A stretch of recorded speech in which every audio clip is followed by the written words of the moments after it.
Sa loob ng isang linggo, 2 alkalde at 1 vice-alkalde ang pinatumba ng mga hindi pa rin nakikilalang hitman.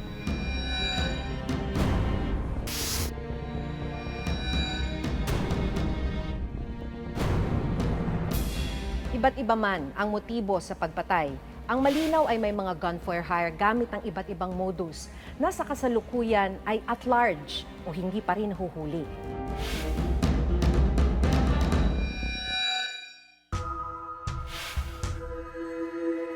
Taong 2016, naging kontrobersyal ang pangalan ni Tanawan City Mayor Antonio Halili dahil sa kanyang Walk of Shame campaign, kung saan ipinaparada ang mga sospek sa iba't ibang krimen, kabilang na ang mga di umano'y sangkot sa iligal na droga.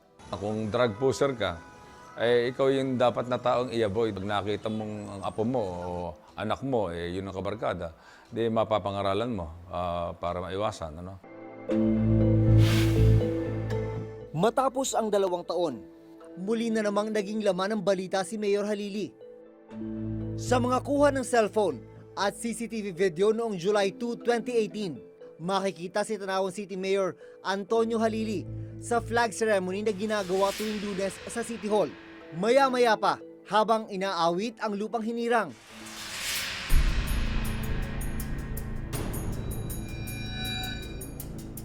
Isang bala ang tatama sa kanyang kaliwang dibdib.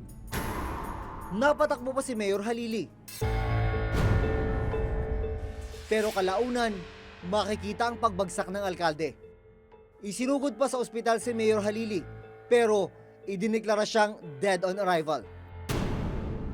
Paano nga ba posibleng isinagawa ng gunman ang pagpatay sa alkalde?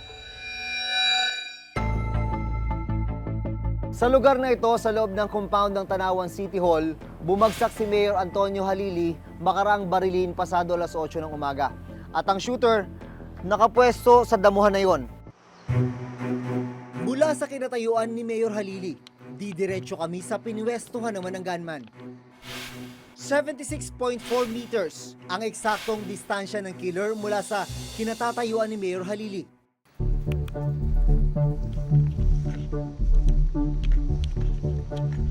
Nakadapa siya rito, sir, or nakatayo o paano lumalabas sa investigation? Ayon doon sa ko, nakadapa siya dyan. Nakadapa dito, sir? Nakadapa. Ayon sa Chief of Police ng Tanawan City, posibleng bago pa man magsimula ang flag ceremony, ay nakapwesto na sa may talahiban ng salarin. Gano'n kaya siya katagal dito nag-stay before he fired the shot? Wala tayong idea, basta siguro maaga siyang nandito at nag-prepare na siya dito para kasi inaasahan niya na aatin si Mayor ng flag raising. Si Mayor ba ay talagang diligently nag-a-attend ng flag raising? Regular siyang umaattend ng Monday flag raising. So all throughout, nakadapa lang siya rito?